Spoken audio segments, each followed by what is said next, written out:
Hello दोस्तों, focus. Hello दोस्तों, एक बार फिर से आपका एक नए वीडियो में स्वागत है। आज हम हमारे कॉन्स्पिरेसी थ्योरी आइसबर्ग का टीयर 2 एक्सप्लेन करने वाले हैं। एंड आज मैं थोड़ा एक्साइटेड हूँ बात करने के लिए वाले हैं। अगर आपने टीयर 1 अभी भी नहीं देखा है तो उसका लिंक नीचे डिस्क्रिप्शन में या फिर इस वीडियो के एंड स्क्रीन में भी होगा। तो इस वीडियो से पहले उसको देख लो या इसको देखने के बाद उसको देखो, बट देखना ज़रूर। मुझको एंगेजमेंट चाहिए और मुझे तुमसे ही चाहिए। हेलो, एक तो वीडियो बनाता हूँ, तुम देखते क्यों नहीं हो? लंच खाते वक्त मुझे पता है ज़्यादा ढूंढने का मन नहीं करता, बस देख तो लो।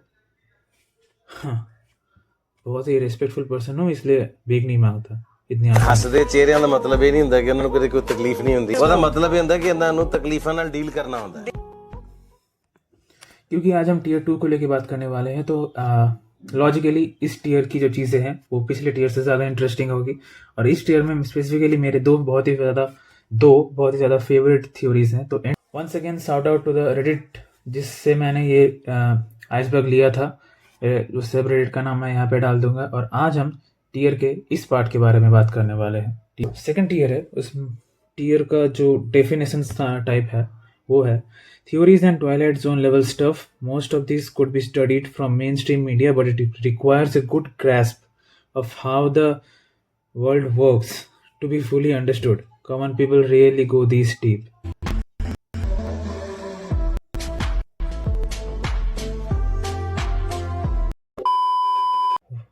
टीयर 2 का जो पहला कंस्पिरेसी थियरी है वो है lucid dreaming.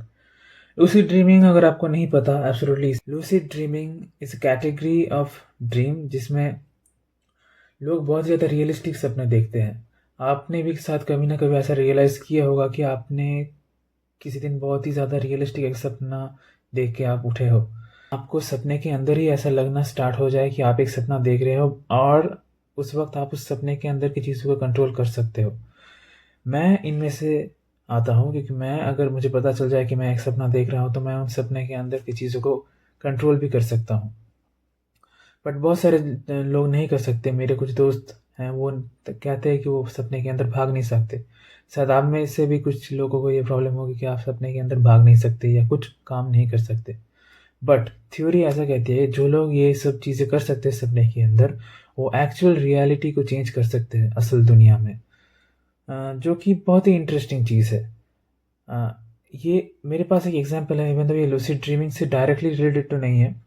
Kekule KEKULE I think Kekule नाम का एक साइंटिस्ट था जिसने सपने के अंदर एक सांप को खुद की ही पूंछ खाते हुए देख लिया था और उसी चीज़ से उसने बेंजीन रिंग को बनाया था। हमारा जो दूसरा कंस्पिरेसी थ्योरी है वो है MK अल्ट्रा। ना, ये चीज़ एकदम ही नहीं है। आप में से बहुत सारे लोगों को इसके बारे में नहीं पता होगा क्योंकि ये हमारे से रिलेटेड ही नहीं है। ये तो CIA ने 1970 में कुछ सब्जेक्ट्स को लेके उनके ऊपर हेलुसिनेटिंग सब्सटेंस का यूज़ किया था और उनके रिजल्ट को नोट डाउन किया था। इन शॉर्ट, उन्होंने कुछ लोगों को लिया, उनको हेलुसिनेट सब्सटेंस दिए लाइक LSD, और उन्होंने उन ड्रग्स का इफेक्ट उन सब्जेक्ट्स के ऊपर ऑब्जर्व किया एंड इसको अपने साइप्स में यूज़ किया। अब साइप्स क्या है? तो साइप्स एक और कंस्पिरेसी थ्योरी है जो कि टीयर 1 में था, जो मैंने स्किप किया था क्योंकि मैं सब चीज़ को एक साथ लेके लाना चाहता था। तो साइप्स कोई स्पेसिफिक चीज़ नहीं है, ये एक डिफरेंट टेक्निक्स है गवर्नमेंट की जिसके द्वारा वो आपके ब्रेन को मैनिपुलेटिव इन्फॉर्मेशन फीड करते हैं ताकि आपको एक ऑर्डर में इंफॉर्मेशन मिले जिससे आप सही डिसीजन इंडिपेंडेंटली ना ले पाए।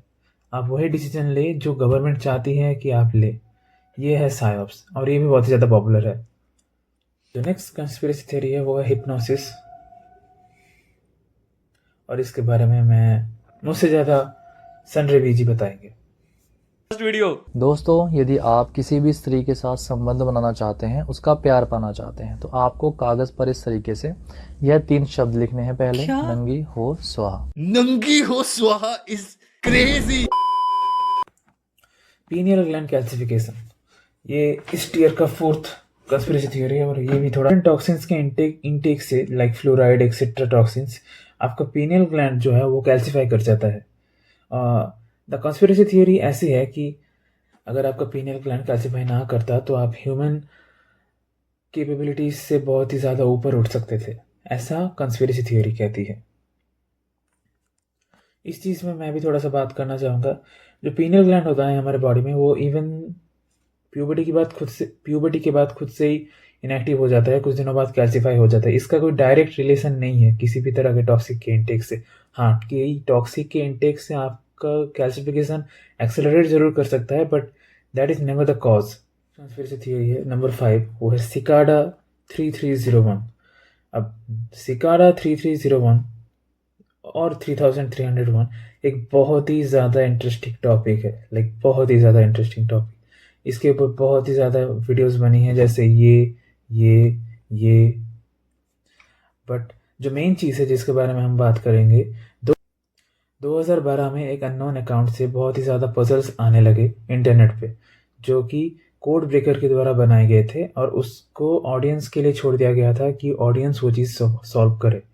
ये पजल्स किसने बनाई थी, क्यों बनाई थी, इसका अल्टेरियर मोटिव क्या था, कभी भी पता नहीं चला।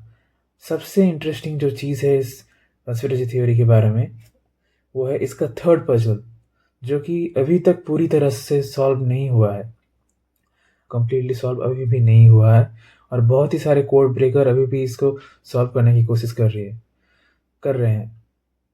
सो nonetheless Cicada 3301 is a very interesting conspiracy theory. हमने जितनी भी कॉन्स्पिरेसी थ्योरी को देखा है, उनमें से सबसे ज़्यादा इंटरेस्टिंग मुझे सिकाडा 3301 ही लगा। जो 6th कॉन्स्पिरेसी थ्योरी है वो है डाउजिंग, एंड मुझे एकदम अच्छे से पता है कि आप में से तो अगर आपने बचपन में कोई भी कार्टून देखा है, जैसे डोरेमोन, शिनचैन, ऑस्कर स्पेशली, तो डोरेमोन और ऑस्कर में एक सीन था जहाँ पे जियान और ऑस्कर हाथ में 2 रॉड पकड़ के सोने या कुछ वैल्यूएबल मेटल्स की खोज कर रहे थे। डाउजिंग वही चीज़ है असल लाइफ में। अगर हो सके तो मैं उसको स्क्रीनशॉट दिखा दूंगा, जैसे ये ऑस्कर से। ये डाउजिंग एक प्रोसेस है जिससे अंडरग्राउंड सप्लाई ऑफ ऑयल और रिफाइनरी मिल सकती है, जैसे gold, water, silver, like valuable metals. इससे ज़्यादा नहीं है। हमारी 7th कंस्पिरेसी थ्योरी है वो है एडमायरल बायर्ड। अब एडमायरल बायर्ड की कंस्पिरेसी थ्योरी बहुत ही ज़्यादा इंटरेस्टिंग है। तो एडमायरल बायर्ड एक वर्ल्ड वॉर 2 के वेटरन सोल्जर थे, जिनको अंटार्कटिका छोड़ा गया था कुछ जर्मन सोल्जर्स के ऊपर जासूसी करने के लिए। तो एडमायरल बायर्ड कुछ जर्मन आउटपोस्ट के ऊपर जासूसी कर रहे थे, इनमें से एक था बेस 221। तो उन इन्वेस्टिगेटरी जो पूरा प्रोटोकॉल था उसको ऑपरेशन हाई जंप नाम दिया गया था। तो जब वो इन सब इन्वेस्टिगेशन से लौट आए थे, सबसे वियर्ड जो चीज़ थी, उनको एक कमरे के अंदर 36 घंटों के लिए आइसोलेशन में रख दिया गया, और उनको बहुत ही ज़्यादा स्ट्रिक्ट कंडीशंस दी गई थी कि वो उनकी डिस्कवरी के बारे में कभी भी किसी को भी नहीं बताएंगे। और शॉर्टली इन सब चीज़ों के बाद उनको मेडल दे के कहीं पर भेज दिया गया, जो कि मुझे नहीं पता कहाँ भेजा गया। अगाथा एक बहुत ही ज़्यादा इंटरेस्टिंग टॉपिक है, जो कि मैंने जो बोला था, जो लास्ट में 2 कॉन्स्पिरेसी थ्योरीज हैं जो इंटर रिलेटेड है, ये अगाथा उनसे भी रिलेटेड है। बट अगाथा जस्ट एक मेन टॉपिक है, इसीलिए मैं इसको पहले कवर कर देता हूँ। तो अगाथा का मतलब भी बहुत से लोगों को यहाँ पे नहीं पता होगा। अगाथा एक इनसाइड अर्थ थ्योरी का नाम है, जिसमें ये बिलीव किया जाता है कि पुराने जो सिविलाइजेशंस थे, पुराने बहुत सारे फेमस सिविलाइजेशंस, उनमें से बहुत सारे लीडर्स को ऐसा लगता था कि अर्थ सिर्फ एक जगह नहीं है जिसमें ऑर्गेनिजम्स जीते हैं। अर्थ के अंदर भी जगह है जहाँ पे ऑर्गेनिजम्स जिंदा रहते हैं, एंड उनके बारे में ऊपर के सरफेस के लोगों को किसी को कुछ भी नहीं पता था। हिस्ट्री में बहुत सारे ऐसे लीडर्स थे जो कि बहुत ज़्यादा डिस्परेट थे इस सब हॉलो अर्थ रीजन्स को ढूंढने के लिए। उनमें से एक हिटलर भी थे। Yeah, my God? No, no, no, no, no, no, no, no, no, no, no, no, no, no, no. Oh, Hitler. यहाँ पे एक बहुत ही ज़्यादा कूल कनेक्शन है।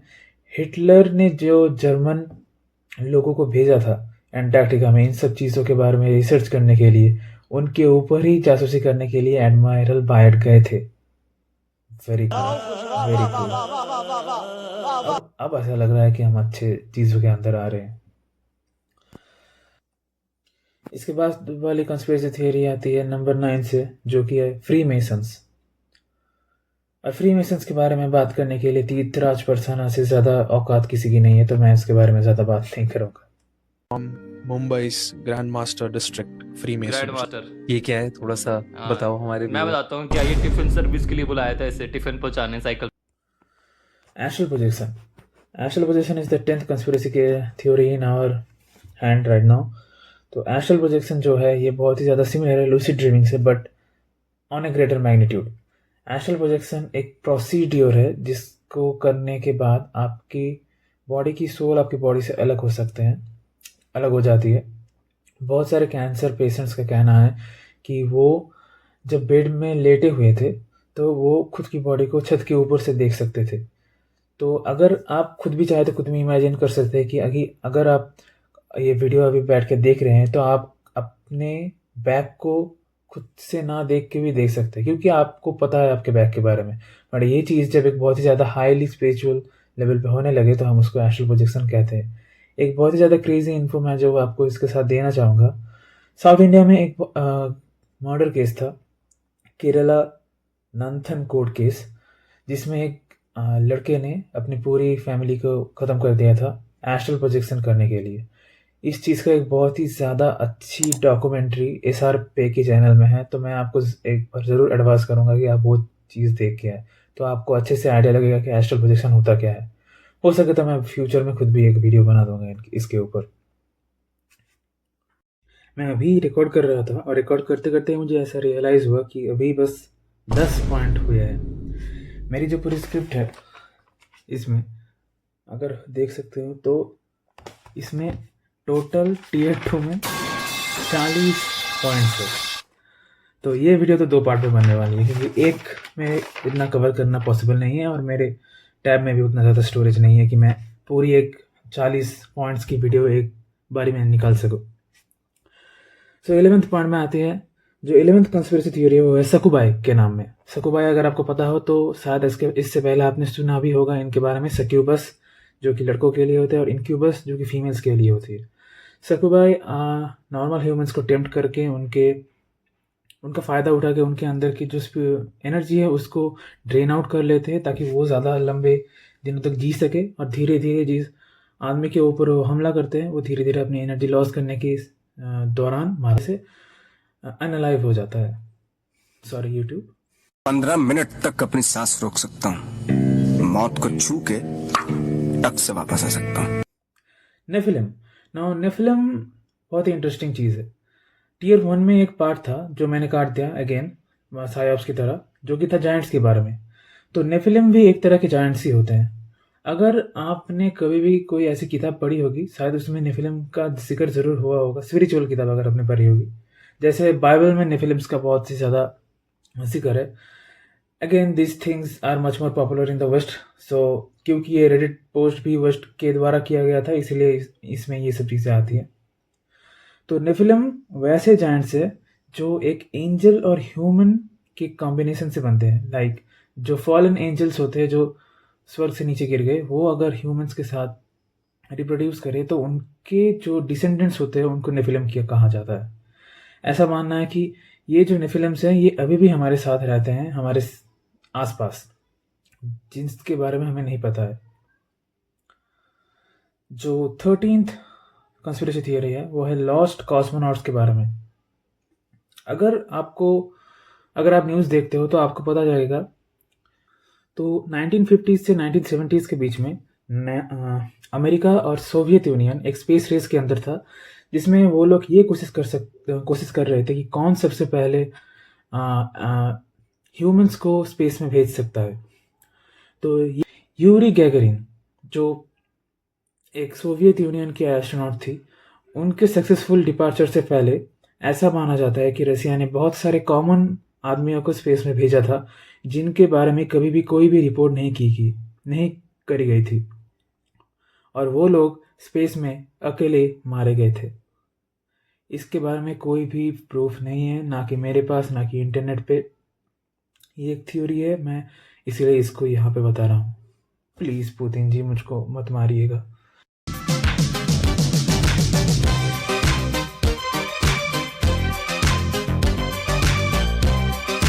इसके बाद वाली जो कंस्पिरेसी थियोरी है वो है डियाल्टो पास। मैं शायद प्रोनाउंसिएशन की पूरी तो डियाल्टो पास अगर एब्सोल्युटली आपको नहीं पता, डियाल्टो पास एक इंसिडेंट है जिसमें 9 सोवियत रिसर्च, फिर से सोवियत, पुतिन जी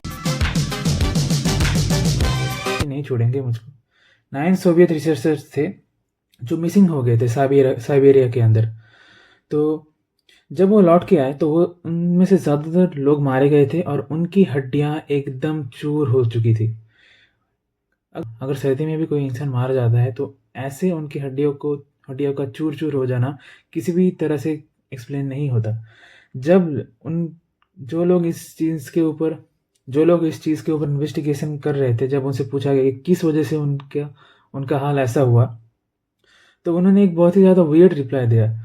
उन्होंने कहा कि in short the accident was not natural, they are killed by an overwhelming compelling force, which is very weird। क्योंकि एक लॉजिकल दुनिया में आप ये सब क्या बोल रहे हैं, लाइक ये मीन भी क्या करता है, इसका मतलब भी क्या है। तो इसके बारे में भी ज़्यादा कभी नहीं पता चला कि उन 9 रिसर्चर्स कैसे मारे गए, उनके साथ क्या हुआ था एक्चुअली में। तो ये भी एक बहुत ही ज़्यादा इंटरेस्टिंग कंस्पिरेसी थियोरी है। अगर हो सके तो मैं इसके ऊपर भी सिंगुलरली एक वीडियो ज़रूर बनाऊंगा, क्योंकि इसमें बहुत ही ज़्यादा डिटेल हैं जो कि मैं आपको दे सकता हूँ। इसके बाद कुछ सिंपल कंस्पिरेसी थ्योरीज आती है, जैसे डीक्लासिफाइड डॉक्यूमेंट्स। डीक्लासिफाइड डॉक्यूमेंट्स मतलब ऐसे डॉक्यूमेंट जो गवर्नमेंट ने सीज करके रखे थे पब्लिक से, बट कुछ रीजंस की वजह से अभी वो जो कुछ कारण की वजह से अभी जो वो डॉक्यूमेंट्स है वो सिक्योरिटी ब्रीच करके पब्लिक के सामने आ चुके हैं, जैसे जॉन एफ कैनेडी की असैसिनेशन फाइल्स एक्सेट्रा एक्सेट्रा। जो 16th चीज़ है वो है समनिंग। तो समनिंग अगर आपको ज़्यादा नहीं पता तो आपको सोलर लेवलिंग देखने की बहुत ही ज़्यादा ज़रूरत है। ऑरा फार्मिंग भी बहुत ही ज़्यादा इंपॉर्टेंट काम है इस दुनिया में। जॉब हो ना हो ऑरा फार्मिंग ज़रूर होनी चाहिए, चाहिए ऑरा फार्मिंग।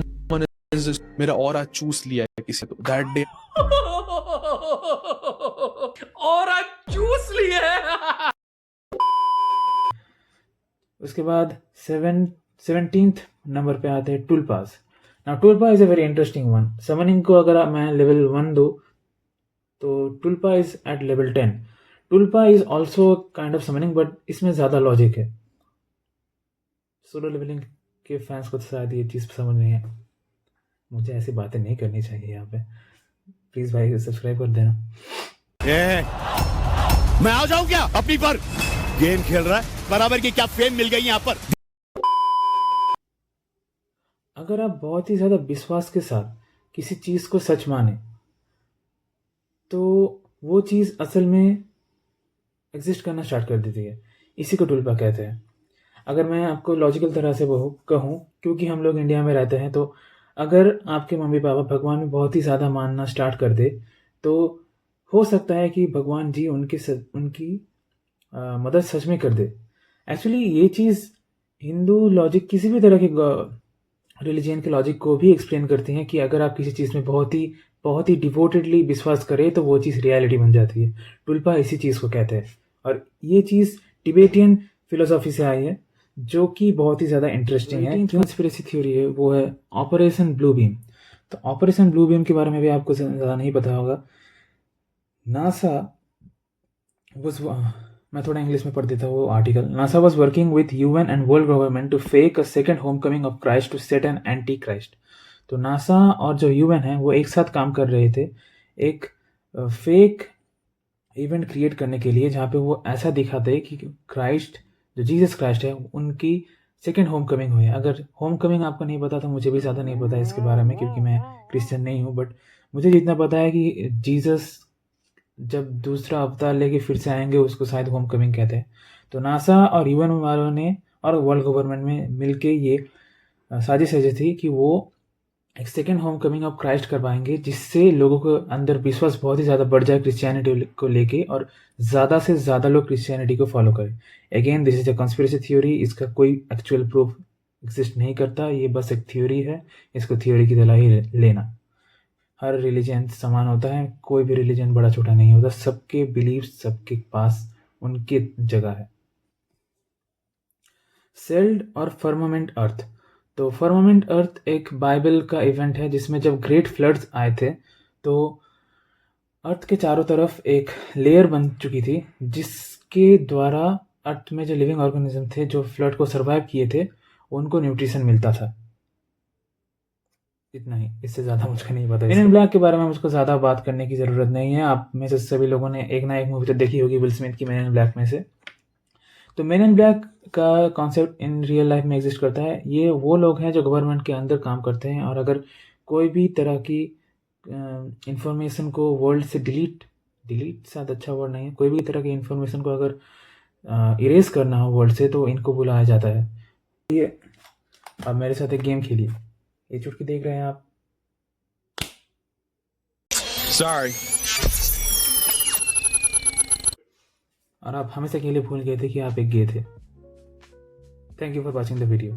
आई होप कि आपको वीडियो बहुत ही ज़्यादा अच्छी लगी होगी। बस 20 ही थ्योरीज कवर हुए हैं, इसके बाद इसका एक सेकंड पार्ट आएगा जिसमें बाकी के 20 थ्योरीज को मैं कवर करने वाला हूं और ये सेकंड पार्ट इससे भी ज़्यादा इंटरेस्टिंग होगा। तो stay tuned for that and thank you for watching the video again. See you.